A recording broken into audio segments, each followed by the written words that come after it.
Dünən Birləşmiş Ştatların prezidenti Donald Trump və Rusiya Federasiyasının prezidenti Vladimir Putin arasında 2 saatdan artıq çəkən telefon danışığı baş tutubdur.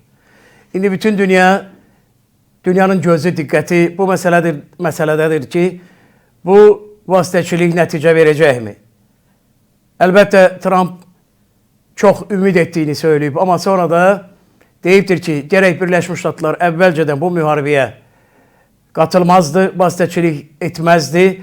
Əgər biz nəticə almasaq, Birləşmiş Ştatlar olaraq geri çəkiləcəyik və vasitəçiliyi Avropa İttifaqının üzərinə buraxacağıq.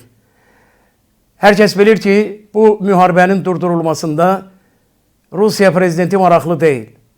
Və Rusiya prezidenti də bəyan edibdir ki, biz memorandum imzalamağa hazırıq Ukrayna ilə.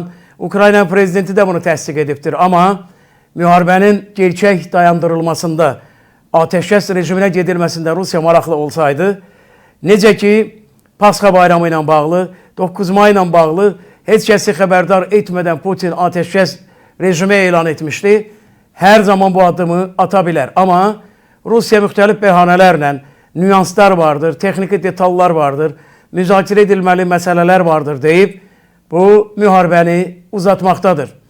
Digər tərəfdən də Donald Trump söyləyibdir ki, bəyan edibdir ki, o Rusiyaya qarşı sanksiyaların tətbiq edilməsinin əleyhinədir. Bu vəziyyəti biraz da gərginləşdirər deyir.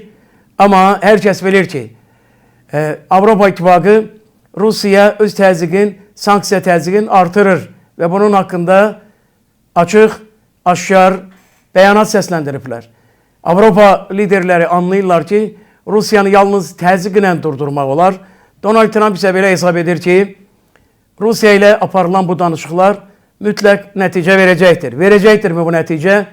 Əlbəttə bu nəticə verəcək addımlar deyil. Çünki indi Rusiya üçün Çinlə Birləşmiş Ştatların arasında oyun oynamaq, oyun qurmaq, geosiyasi artistliklə məşğul olmaq, müharibəni uzatmaq, durdurmamaq, ateşkəs rejiminə getməmək kimi bir yolda addımlamaq çox qənaətbəxş və sərfəli görünür. Əslində isə bu belə deyildir. Müharibə heç bir tərəfə pozitiv dividend gətirməyəcəkdir. Amma bizim ona inamımız yoxdur ki, bu telefon danışığı bu müharibəni durdursun. Əlbəttə ki, Birləşmiş Ştatlar həm Ukraynaya, həm Avropaya silah satmaqda maraqlıdır. Rusiya isə bu müharibəni durdurmaqda maraqlı deyil. Bu müharibəni yalnız Çinin təsiri ilə durdurmaq olar ki, Çin hələ aktiv görünmür.